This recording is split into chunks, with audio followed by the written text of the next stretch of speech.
Seeing through computation이라는 주제로 말씀드리려고 합니다. Seeing이라는 건 이제 본다는 거고요. 그다음에 이제 computation은 계산하는 건데, 계산을 통해서 보면은 사물을 보다 더 정확하게 볼 수 있다라는 내용의 강연이 되겠습니다.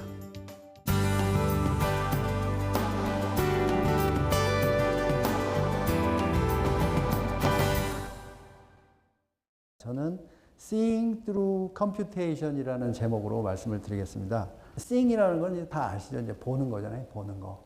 근데 계산, computation, 계산을 통해서 보는 기술에 대해서 말씀드리겠습니다. 그래서 이제 우리 전자공학에서는 보는 거를 센서로 보거든요. 이 센서가 어떤 센서냐면, 빛이 오면 이 센서가 빛의 받은 양을 재가지고 숫자로 만드는 거예요. 빛의 양을 숫자로 만드는 거. 그게 센서인데, 그런 센서를 많이 이렇게 집약을 시켜 놓으면 그게 카메라가 되거든요. 지금 저 위에 카메라 나오는데, 이제 피사체가 있으면 렌즈를 통해서 이 센서가 이제 많이 이렇게 옆에 붙어 있는 그런 것도 이제 될 수가 있는 거죠. 그래서 붙였다 뗐다 할 수 있는 그런 뭐 카메라도 만들 수가 있는 거예요. 그래서 이제 그런 센서들에 모여 있는 것을 보고 이제 CCD, 차지 커플드 디바이스 뭐 이런 이름을 붙여서 하는데, 많이 이제 좁은 영역에 많은 수의 센서가 있으면 해상도가 좋아지고 뭐 이렇게 되는 거죠. 오늘 제가 말씀드리는 거는 카메라, 분광기, 뭐 레이더 이런 건데, 빛을 본다는 거거든요, 이게 다. 근데 빛으로 보는 거죠. 제가 또 주제가 해상도잖아요. 해상도 이제 얼마나 자세하게 볼 수 있냐 이 얘기를 해야 되는 건데, 이제 셀 같은 거를 가령 본다. 그러면 그 웨이브랭스가 이제 마이크로미터 정도 되는데, 이 자세하게 볼 수 있느냐 없느냐는 물리적인 이 파동이기 때문에 물리적인 그 리밋이 있어요. 디프렉션 리밋이라는 게 있는데, 가령 뭐 파장이 뭐 10 마이크로미터인 빛으로 본다. 그러면 그 디스턴스는 20 마이크로미터 이상. 그러니까 내가 보려고 하는 것의 크기가 요거보다는 커야 된다는 거예요. 이런 식으로 보려고 하면 굉장히 내 현미경도 자세하게 잘 깎아서 만들어야 되고, 렌즈도 정교하게 만들어야 되고, 그러면 요 디프렉션 리밋에 다가가요. 그런데 요거를 넘지는 못한다. 요걸 넘으려고 그러면 뭔가 특별한 일들을 해야 된다. 뭐 하드웨어를 더 정교하게 만들든지 좌우지간 뭐 무슨 꼼수를 쓰든지 그렇게 해야만 요 디프렉션 리밋을 넘어간다.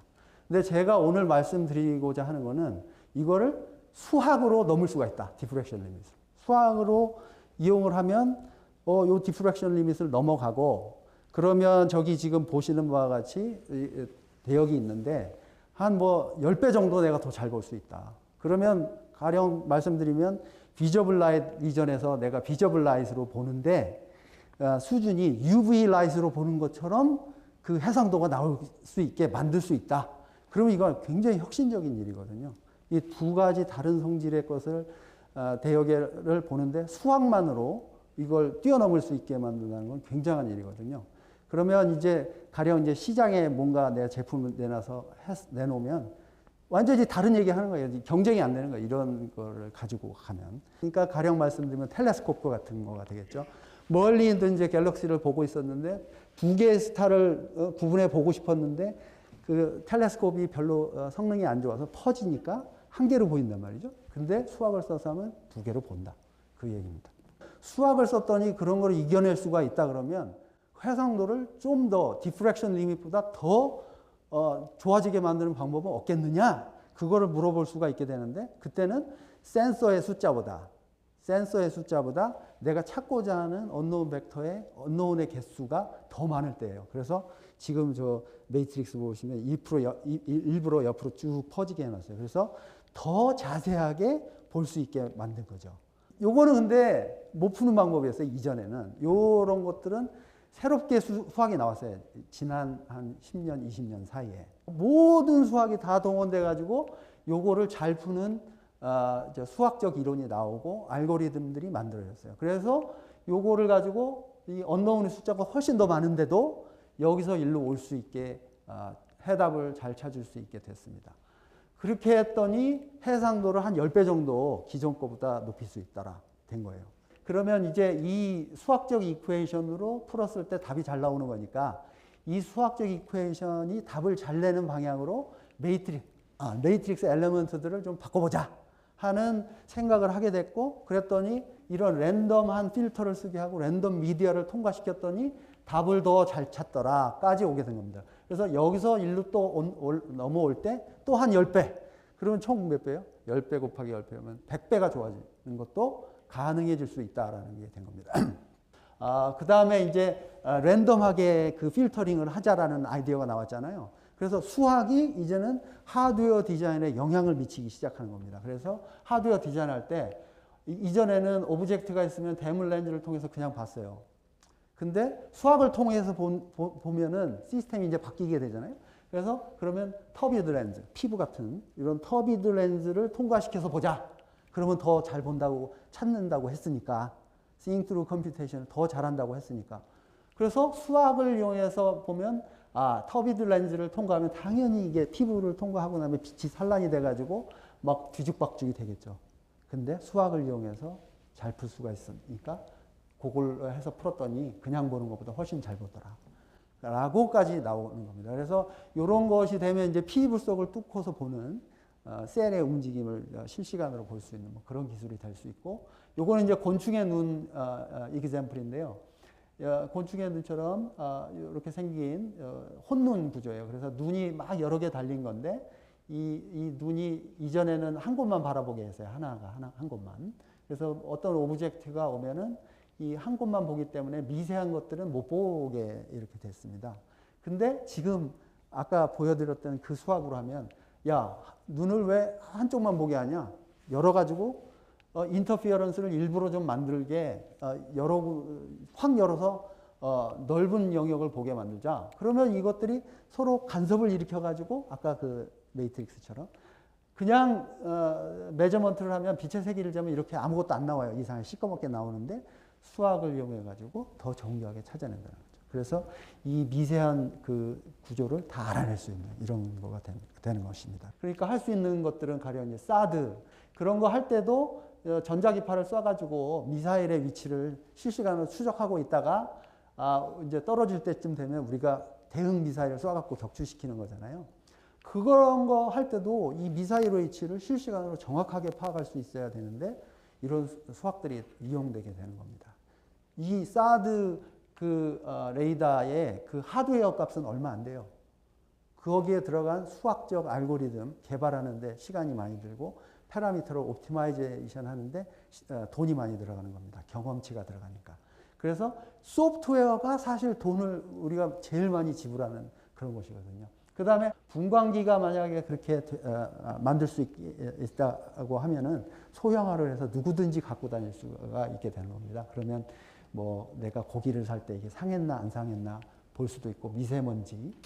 그 다음에 이제 버추얼 리얼리티 할 때 아까 그 곤충 눈 카메라 같은 걸 3개를 붙이면 360도가 커버가 되니까 그리고 한 눈이 한 점을 여러 개의 눈이 보고 있기 때문에 뎁스 정보도 알아낼 수 있어요. 그래서 이 그림만 그리는 게 아니라 사실 뎁스 정보도 깊이 정보까지도 알아낼 수가 있게 됩니다. 그래서 이제 지금 이제 가는 방향은 이 눈이 앞으로는 이 미세먼지를 볼 수도 있고, 그 다음에 이거 박테리아도 볼 수 있고, 그 다음에 이거 멀리도 봐가지고 달도 관측하고, 별도 관측하고, 그 다음에 물체 추적, 객체 추적도 할 수 있는 시대가 온다, 곧. 이제 지금과 같은 요 눈은 그 디지털 테크놀로지니까, 디지털 테크놀로지는 그 데이터를 확보를 많이 할 수가 있게 됐고, AI로 트레이닝을 시켜가지고 점점 더 잘 볼 수 있게도 할 수 있다. 이런 말씀입니다. 네, 여기서 강연을 마치겠습니다. 감사합니다.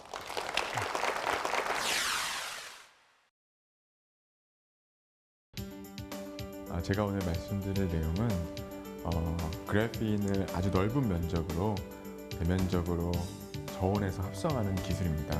400도 이하의 온도에서 그래핀을 합성하는 연구를 진행을 했습니다. 그래서 그 연구에 대해서 오늘 말씀을 드리도록 하겠습니다.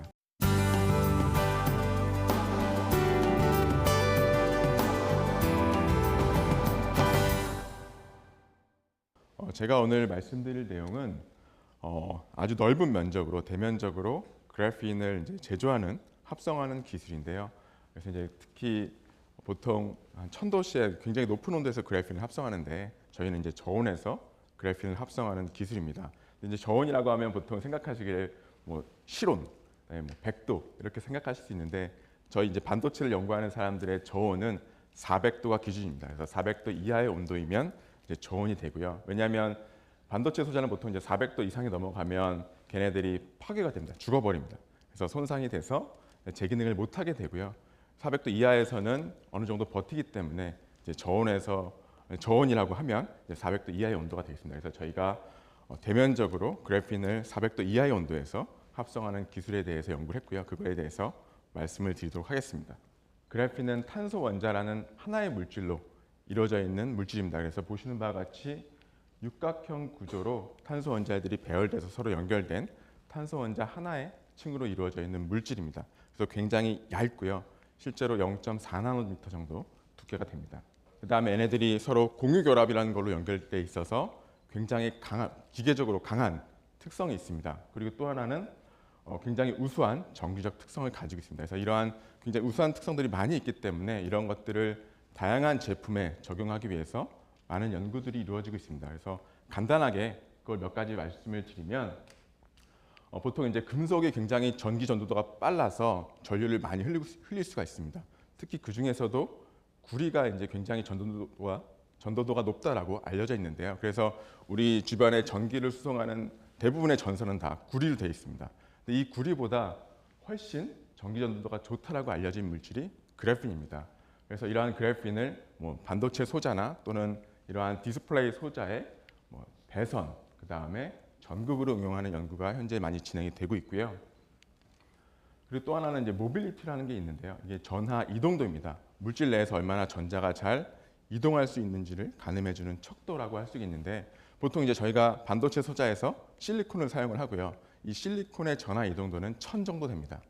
근데 그래핀은 전하 이동도가 한 10만, 좋게는 한 100만까지 나옵니다. 그래서 실리콘에 비해서 100배, 1000배 좋은 특성이 있어서 이 실리콘을 대체할 반도체 물질로서 또 연구가 되고 있습니다. 일단 이러한 그래핀을 근데 우리가 실제로 제품화하기 위해서는 제조하는 기술이 필요하고요. 그래서 지금 제조 기술이 어디까지 와 있는지를 말씀을 드리면 그래핀 지금 제가 준비한 슬라이드는 30인치 그래핀을 만들 수 있다고 보여주는 건데요. 30인치 하면 저희가 이제 가정용 TV 정도 사이즈라고 생각하시면 됩니다. 그래서 30인치 정도 만들 수가 있고요. 한 몇 달 전쯤에 최근에 70인치 그래핀을 만들 수 있다라고 보고가 됐습니다. 그거는 보통 이제 인치 저희가 크기를 얘기할 때 이 대각선 길이를 얘기하기 때문에 70인치라고 하면은 저희가 보통 집에서 보는 TV가 한 30인치, 40인치 정도 되니까 그거의 4배 정도 크기라고 생각을 하시면 될 것 같습니다. 그래서 그 정도 그래핀을 우리가 한 번에 만들 수가 있습니다. 이 그래핀을 합성하려면 이제 시스템이 필요한데요. 그 시스템 내부에 스틸 이제 산소들이 존재해 있어서 걔네들이 그래핀이 합성을 하는데 나쁜 영향을 줘서 이제 그래핀이 이렇게 좋은 결정성, 육각형의 모양을 갖는 그래핀이 합성이 되는 게 아니라 결정성이 없는 탄소층이 만들어진다라고 생각을 했고요. 그래서 그거를 제거하는 일을 했습니다. 그래서 저희가 실제로 측정을 해봤더니 한 0.2% 정도 시스템 내부에 산소 농도가 있었고요.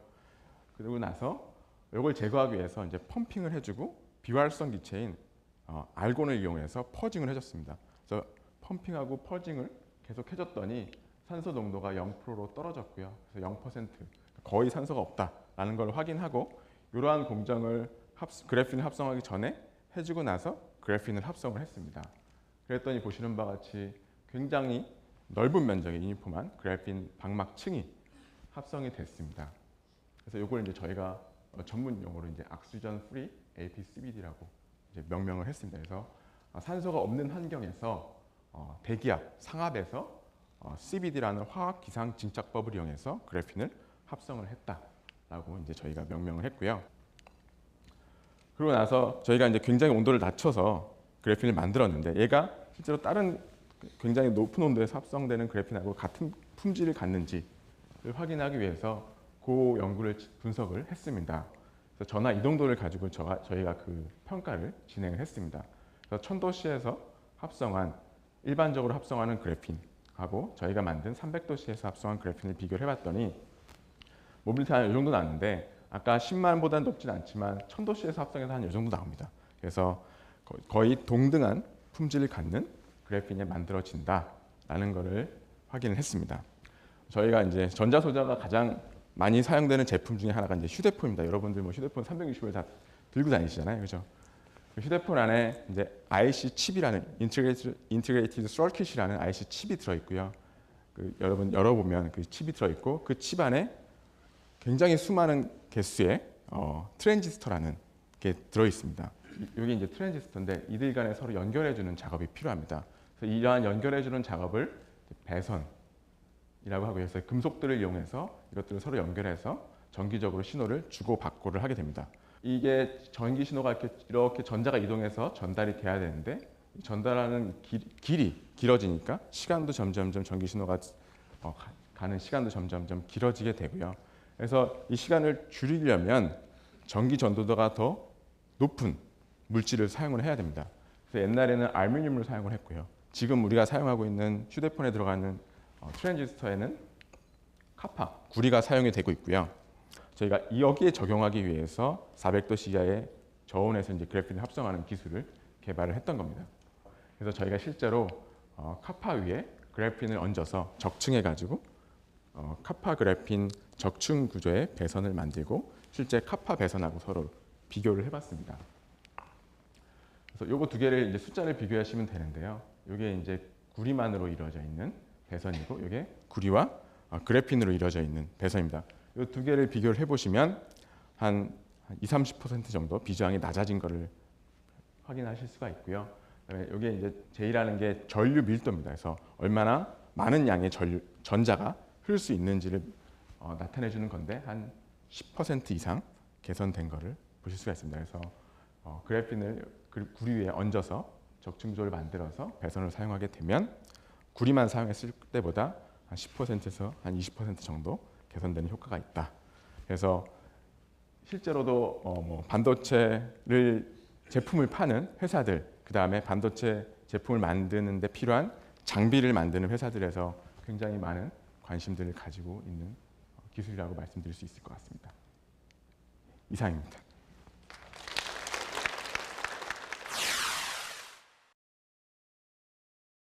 오늘 소개해드리려고 하는 그 주제는 펜토초로 아주 짧은 펄스 폭을 갖지만 아주 강력한 세기의 그런 전기장을 포함하고 있어서 인류가 도달하지 못한 물리 환경을 구현할 수 있는 그런 레이저에 관한 것입니다.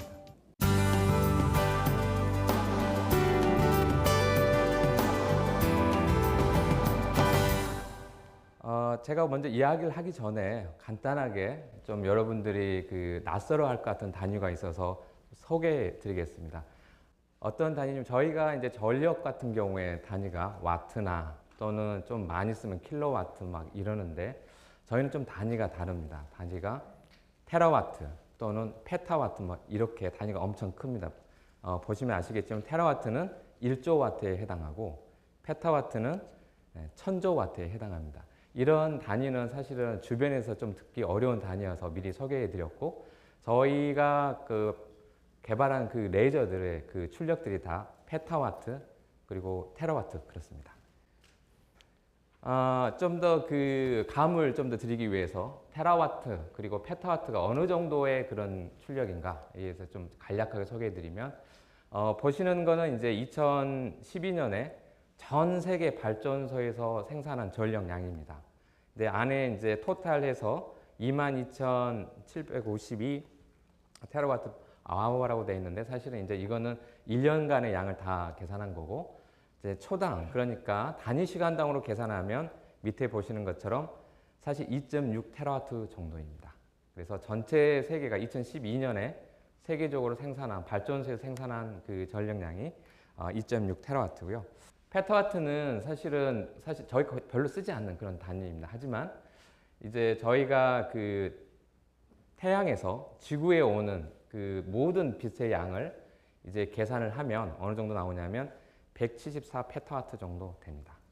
이런 174 페타와트는 사실 테라와트로 또 바꾸면 사실은 17만 4천 테라와트 정도 되는데 사실 그러니까 저희 전력량이 아주 작다는 것을 알 수 있고요.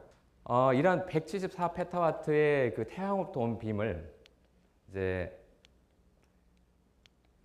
저희 지구만한 사이즈의 이런 렌즈로 이렇게 포커싱을 좀 해보면 어떤 일이 벌어질 것인가. 근데 포커스 사이즈는 한 뭐 여러 종류가 있겠지만 한 48 마이크로 제가 대충 정한 걸로. 그러면 거기서의 파워가 저희는 인텐서티라고 이야기를 하는데 10의 22 스마트 퍼 스퀘어 센티미터가 됩니다. 자, 이런 그 세기를 이제 태양으로부터 온 걸 가지고 만들고 싶으면 사실 렌즈도 큰 것도 만들어야 되고 사실상 불가능하죠. 근데 이거를 인간이 할 수 있는가? 이게 이제 제가 오늘 말씀드리고자 하는 내용입니다. 빛을 모으듯이 그러면 이런 세기를 인간이 만들어낼 수 있는가? 그렇다면 여기에 대한 해답이 바로 펜토트 초광력 레이저 펄스 발생 기술입니다. 저희가 그 주로 하는 내용들은 뭐냐면 세계에서 가장 강력한 그 세기의 레이저를 만들어서 그걸 가지고 물질과 상호작용을 일으켜 나타나는 새로운 물리 현상, 그리고 이 물리 현상부터 나타나는 앞으로의 그 인류에 도움이 되는 그런 연구, 이런 것들을 위해서 이제 매진하고 있는 그런 연구소로 생각하시면 될 것 같고요. 저희가 2012년까지 1.5페타와트를 완성하고, 사실 지금 말씀드리면 그때 만들어진 1페타와트는 1.5페타와트는 세계에서 가장 강력한, 가장 출력이 강한 레이저였습니다. 그 이후로 이제 다른 나라에서 좀 개발을 더 해왔고, 근데 저희가 최근에 레이저 출력을 4페타와트까지 업그레이드를 했습니다. 이 영역대는 사실은 인간이 아직 도달해 보지 못한 영역입니다. 그래서 그 영역에서 이런 강력한 빛과 물질이 상호작용을 하면 어떤 일이 벌어질지 누구나도 사실 관심이 많습니다. 그래서 저희뿐만 아니라 세계적으로 이런 대형 또는 이게 초고출력 레이저를 만드는 일을 진행하고 있습니다. 제가 좀 오래된 저희 쪽 무비지만 한번 보여드리겠습니다. 설명을 잠깐 가미해서요. 여기 보시면 여기에서 펜토처 펄스가 나오면 여기 이 부분에서 펄스를 이제 늘리는 부분입니다. 늘렸다가 그 다음부터 레이저들을 이제 증폭해가는. 증폭하는 방식은 저희가 레이저 이등 매지라는 곳에다가 에너지를 좀 넣어줍니다. 다른 방법을 통해서 보통 다른 레이저로 에너지를 거기다가 저장을 합니다. 저장을 하고. 근데 여기서는 이제 녹색광 레이저를 사용하고 있는데, 이런 녹색광 레이저가 저희가 이용하는 레이저 매질에 이렇게 조사되면 이렇게 에너지를 저장하고 있습니다. 이 저장하고 있을 때 빨간색에 저희가 원하는 그 레이저 빔이 지나가면 이렇게 증폭이 되는, 거기서 에너지를 가지고 나오는 이런 방식입니다. 그래서 그 레이저가 마지막으로 여기에 저희가 펄스 컴프레서 다닌데요. 한번 압축한 다음에 이제 이러한 10의 22승 또는 저희는 지금 10의 21승대에서 지금 하고 있습니다만, 이제 4페타 최근에 개발됐기 때문에 그걸 이제 실험을 하기 위해서는 이제 타겟 챔버, 진공으로 돼 있어야 됩니다. 진공에다가 이제 조사하는 거고요. 그다음에 이런 모든 실험들은 실험실 안에서 이제 그 실험실 안에서 되는 게 아니고 실제로는 그 컨트롤룸이라 불리는 그곳에 모두 모여서 이제 실험을 진행하게 됩니다. 그래서 간략하게 그 레이저에 대해서 알려드렸고요. 그래서 저희가 지금 4페타와트 레이저를 만들어가지고 그러면 레이저만 만들면 다인가? 그게 아니고 실제로 레이저는 일종의 그냥 툴입니다.